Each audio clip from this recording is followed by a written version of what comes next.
نحمدہ نصلی علی رسولہ الکریم۔ انتہائی پیارے چھوٹے بھائی جناب فیصل صاحب صوبائی وزیر برائے محنت و افراد قوت، جناب امجد علی جاوید صاحب میرے وہ دوست بھی ہیں، میں ان کے ساتھ چیمہ صاحب اور یہاں پر بیٹھے خواتین و حضرات، میں اپنی بات شروع کرنے سے پہلے جب میرے پاس امجد صاحب تشریف لائے، میں صرف آپ کو ان کے جذبات بتانا چاہتا ہوں۔ امجد صاحب میرے پاس آئے اور انہوں نے مجھے کہا کہ میں ان بچوں کو جنہوں نے اسکالرشپس لی، میں نے کہا امجد صاحب روٹین کی بات ہے، بچے محنت کرتے ہیں، اسکالرشپس لیتے ہیں، دیٹس بڑی اچھی بات ہے، بلکہ یہ تو ایک خاصہ ہونا چاہیے کہ بچے محنت کریں اور اسکالرشپس لیں، تو اس میں کیا چنبے کی اور کیا اس میں خاص بات آپ مجھے بتانے آ رہے ہیں؟ انہوں نے کہا نہیں، ہم نے ایک میتھڈ ڈیزائن کیا ہے اور وہ میتھڈ بڑا انوویٹو ہے، اور ہم نے یہ ان لوگوں کے لیے جو کہ ہمارے اس ملک کی، اس صوبے کی بیک بون ہے، ریڑھ کی ہڈی کی حیثیت رکھتے ہیں، جن کے بغیر نہ صنعت چل سکتی ہے،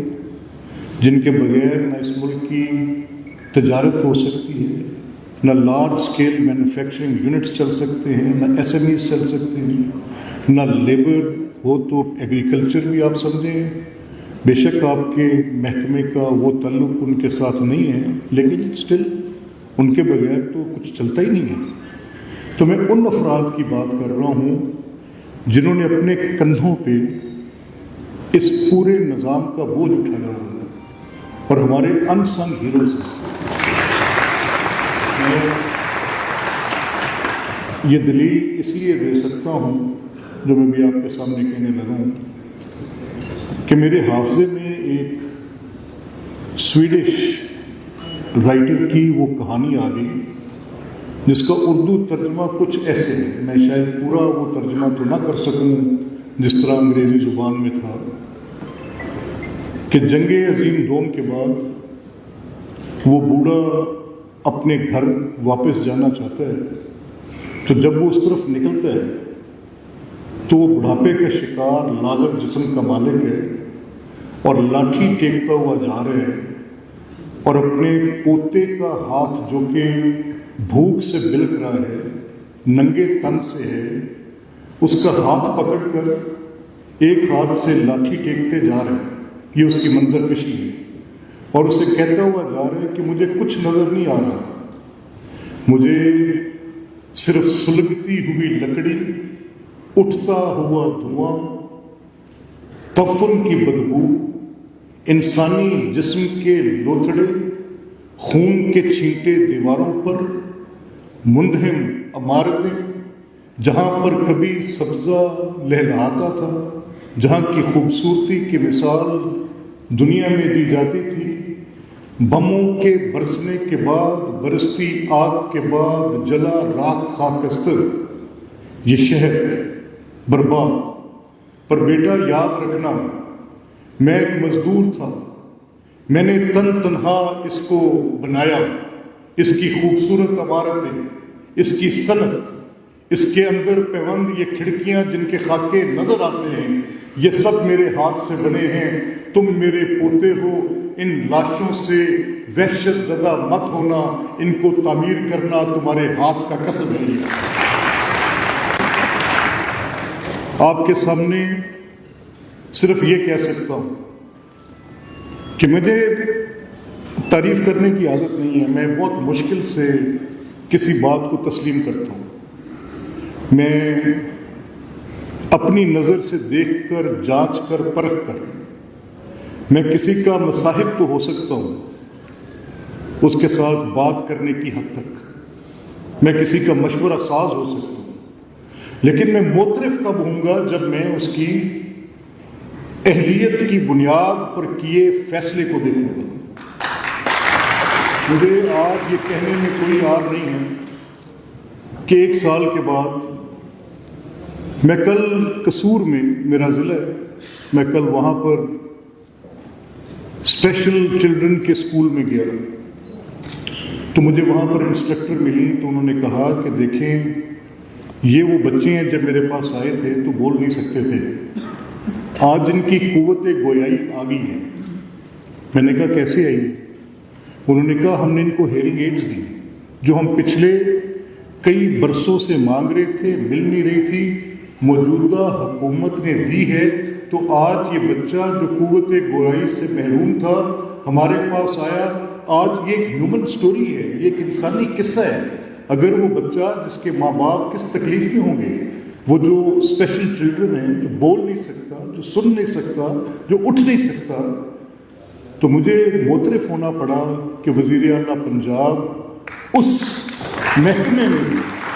جس کا وزیر بنتے ہوئے لوگ کہتے تھے کہ شاید کسی کو کھوڑے لائن لگا دیا جائے گا یا کوئی سیکرٹری صاحب اس محکمے کے سیکرٹری نہیں لگتے تھے کہ یہ اس میں کیا کام ہوگا، کچھ ہم بڑا پروگریسو نہیں کر سکیں گے، اور وہ محروم ترین طبقہ، یہ صرف چمکتے دمکتے سڑکوں کی کہانی نہیں، بنتی بلڈنگز کی کہانی نہیں، انسانی کہانی کے ساتھ ہمدردی کا یہ وہ رستہ ہے جو میں دیکھ رہا ہوں۔ میں کل جیل گیا، میں نے کہا اچھا چلے میں بات یہاں نہیں روکتا، پھر میں جیل گیا۔ میں نے جیل میں جا کے دیکھا، میں نے سپرنٹینڈنٹ صاحب سے کہا کہ میں شام کو آپ کے پاس جیل آؤں گا، اور میں نے اپنے کسی دوست عزیز سے کہا کہ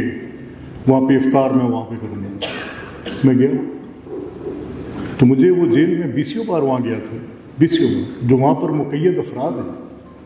ان کے اوپر الزام ہے انہوں نے جرم کیا، میرا اس سے تعلق نہیں، لیکن وہ انسان ہیں، ان کے دلوں میں بھی سینوں میں بھی وہی دل دھڑکتا ہے جو میرا آپ کا ہے، ان کے بھی وہی احساسات و جذبات ہیں، وہ مقید ہیں، قید ہیں، پر ان کے انسانی حقوق تو ہیں، ان کے وہ حقوق کون ان سے چھین سکتا ہے؟ جو نہیں دے گا وہی چھین رہا ہے نا، اور اگر کوئی دے گا ان کو صنعت سے روشناس کرائے گا، وہاں پر ان کی تربیت کرے گا، ان کے لیے لائبریری بنائے گا، ان کو جوتا سازی کا کارخانہ بنا کے دے گا، فرنیچر بنانے کا کارخانہ بنا کر دے گا، تو مجھے لگا کہ جو جیل میں مقید افراد، دوسرا طبقہ جس کے اوپر آج تک غور نہیں ہوا تھا، موجودہ حکومت اس پہ بھی کر رہی ہے۔ لمبی بات کر کے ستھرا پنجاب آپ دیکھ لیں، مجھے یہ تسلیم کرنا پڑے گا، مجھے یہ آپ کو بتانا ہے، آپ کے بھی گھر ہیں، آپ کی بھی کالونیز، لیبر کالونیز ہوں گی یا کسی اور سیٹلمنٹ انہیبیٹیشن میں آپ رہتے ہوں گے، آپ کے اپنے گاؤں ہوں گے، دیہات ہوں گے، زیادہ تر افراد آپ دیہات سے منسلک ہوں گے، جو محنت مزدوری کے لیے، جو اپنی حق حلال کی روزی کے لیے، جو اپنا خون پسینہ ایک کر کے اس ملک کی معیشت چلانے کے لیے آپ لوگ جب اپنی ترک سکونت کر کے شہروں کی طرف آتے ہیں، لیکن آپ کا وہ تعلق، وہ آپ کا جڑا ہوا رشتہ دیہات کے ساتھ بہت مضبوط رہتا ہے، میں یہ جانتا ہوں۔ مجھے اس سے پہلے یہ کہا جاتا تھا، میں یہ کہانی ہر جگہ سناتا ہوں، یہ کہا جاتا تھا کہ یہ جو دیہات میں رہنے والے لوگ ہیں غالباً ان کو دوسرے درجے کا شہری سمجھا جاتا تھا، اس لیے سمجھا جاتا تھا کہ یہ ایک پروونشل فائنانس کمیشن میں محترم وزیر اعلیٰ پنجاب آج وزیر اعظم میں شہباز صاحب نے مجھے اس کا ممبر بنایا، میں چلا گیا، وہاں پر بڑے بڑے سیکرٹری بیٹھے تھے، بڑے پروفیسرز بیٹھے تھے، لمز یونیورسٹی کے ایک پروفیسر ہیں علی چیمہ صاحب، میں ان کا نام لے کر یہ بات کہی، وہ بھی وہاں تشریف فرما تھے۔ تو میں نے ان سے کہا کہ جناب آپ جو فارمولہ بنا رہے ہیں وسائل کی تقسیم کا، آپ شہروں کی طرف زیادہ دیکھ رہے ہیں، دیہات کی طرف نہیں دیکھ رہے، دیہات میں زندگی بلک رہی ہے، سسک رہی ہے، تڑپ رہی ہے، گندگی کا جو ڈھیر میری اس دیہاتی زندگی میں جہاں پر وہ اوپن ہیپ لگی ہے 70 سال سے وہی لگی ہے، جہاں پانی کا جوہر بنا ہے وہی لگا ہے، وہ صرف سطحی سطح پر مجھے اوپر کی سطح پر گندگی نہیں دے رہا، وہ میرے پانی سرایت کر رہے ہیں، انڈر گراؤنڈ واٹر کے اندر بھی کنٹامینیٹڈ پانی ہے، میرے بچے بیمار ہو رہے ہیں، گیسٹرو بیماریوں کے ساتھ ہم لوگ مر رہے ہیں، ہماری زندگی برباد ہو رہی ہے۔ مجھے یہ کہا گیا دیکھیں جی یہ جو میونسپل سروسز ہوتی ہیں یہ صرف ان لوگوں کو ملتی ہیں جو میونسپل ٹیکسز دیتے ہیں، تو میرے لیے یہ بات ایک حیرانگی کی بات تھی. میں literally I was taken aback. میں پیچھے مجھے جھٹکا لگا اور میں نے کہا حضور ٹیکس میں نے لگانا ہے, آپ مجھے یہ سہولیات دیں, لیکن اگر یہ ٹیکس مجھ سے اسلام آباد لے گا میں نہیں دوں گا, یہ ٹیکس مجھ سے لاہور لے گا میں نہیں دوں گا, اور اگر یہ ٹیکس مجھ سے قصور لے گا میں تب بھی نہیں دوں گا, اور اگر یہ ٹیکس مجھ سے میری مقامی یونین کونسل وصول کرے اور مجھ پر خرچ کرے تو میں دینے کو تیار ہوں. آپ کے اندر نظام بنانے کی اہلیت تو ہو. میں آج یہ کہنے پہ معترف ہوں اس بات کا, میں اس بات کو کہنے پہ مجبور ہوں کہ وہ جو دلیل تھی, وہ جو حکمت تھی 70 سال سے جس نے دیہاتی زندگی کو بالکل تلملانے پہ مجبور کیا ہوا تھا, ویل ڈن چیف منسٹر, یہ ستھرا پنجاب آپ کا میری تحریر کا کام ہے اور ہمیں انسان سمجھا گیا. میں یہ سمجھتا ہوں, میں ایک ایک شعبہ گن کے آپ کو بتاتا جاؤں. 1 سال کی کارکردگی دیکھنے کے بعد, اور میں اب یہ بات کیوں کر رہا ہوں, میں یہ بات کرنے پہ مجبور کیوں ہوں کہ اس کرسی پر بیٹھے میرے پاس اپوزیشن لیڈر جو کہ قائد حزب اختلاف ہیں, ان کا مینڈیٹ ہے, حق ہے ان کا, وہ اپنی رائے رکھتے ہیں, اپنی بات کرنے کا سلیقہ رکھتے ہیں, اور میں بلا تعامل اپوزیشن کو ان کا پورا حق دیتا ہوں. میں نے آج تک ان پر کوئی جبر نہیں کیا, میں نے کوئی سختی نہیں کی, ان کو بات کرنے کا پورا میں موقع دیتا ہوں کہ اپنی بات کریں, اپنے جذبات بتائیں. وہ اٹھے, اپنی کتاب لے کر میرے پاس آئے, ایک وائٹ پیپر کی میرے آگے رکھ گئے. تو میں نے کہا میرے آگے 2 ڈاکومنٹ ہیں, ایک حکومت کا ڈاکومنٹ ہے جس میں وہ اپنے 1 سال کی کارکردگی بتا رہی ہے, اور ایک یہ کہہ رہے ہیں ان کا ڈاکومنٹ ہے. تو میں فیلڈ میں جا کر دیکھوں اور خود بات کروں. تو آپ کا آج یہاں پر آنا میرے نزدیک اسی سلسلے کی ایک کڑی ہے کہ اگر یہ 12 لاکھ افراد پہ مشتمل, جن کی ریگولیشن, نگرانی, ویلفیئر, جن کے متعلق لیبر کالونیز بنانا, ان کے سکولز بنانا یہ پنجاب حکومت کی ذمہ داری ہے, اور اگر یہ وزیر اعلیٰ کا فرض منصبی ہے, تو پھر آپ کی زندگیوں میں کیا بہتریاں آ رہی ہیں یہ دیکھنا ایک لازمی امر ہے. اور مجھے یہ دیکھ کر خوشی ہوئی کہ آپ کی جو مجھے ابھی فیصل نے بتایا اور جو امجد صاحب نے بتایا, لیبر کورٹس گورنمنٹ کا بہت مستحسن فیصلہ ہے. میں سمجھتا ہوں کہ لیبر ڈپارٹمنٹ وزیر اعلیٰ کی قیادت میں شاندار تحسین کا مستحق ہے کہ یہ لیبر کورٹس آپ کے لیے کر رہے ہیں. یہ ان اینڈنگ ہے. ابھی پچھلے دنوں میں نام نہیں لوں گا, ایک بڑی ملٹی نیشنل کمپنی کی کہانی پنجاب اسمبلی کی اسٹینڈنگ کمیٹی کے سامنے آئی, جس میں یہ پتہ چلا کہ ایک لیبرر جس نے اپنی ساری زندگی ان کو دے دی, 30-32 سال دے دیے اس صنعت کار کو, اس بڑے کارپوریٹ ہاؤس کو, اور اس کا ایک کیس تھا وہ لیبر کورٹ سے جیتا, اس کا ایک کیس تھا جس کو وہ NIRC کے ٹریبیونل سے جیتا, لیکن وہ سلسلہ ختم ہونے کا نام ہی نہیں لیتا کیونکہ ان کے پاس وسائل ہیں. وہ ہائی کورٹ میں چلے گئے, وہ لیبرر دھکے کھاتا مر گیا, خود سوزی کرنے پہ چلا گیا. جب آپ کی کمیٹی نے انٹروین کیا تو انہوں نے پھر ان کے ساتھ سیٹلمنٹ کی. یہ راستہ مستقل طور پر بند ہوگا, جو ایک اپیل کا حق ہوگا وہی ہوگا. یہ اعلیٰ عدالتوں کی طرف جانے کا چکر کلوز ہوگا. فیصلہ ہے, لیبر ڈپارٹمنٹ اس کو لے کر آئے, ہم اسمبلی میں اس کو جتنی جلدی ہو سکا اس کی نوک پلک درست کر کے اس کو پاس کر کے دیں گے. آپ کے حقوق کا تحفظ یہ حکومت کرتی نظر آ رہی ہے. یہ اقدامات ہیں.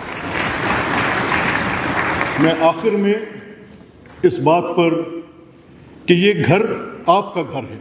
یہ اسمبلی, اس کے متعلق میرے بڑے خواب ہیں. میں چاہتا ہوں کہ عوام الناس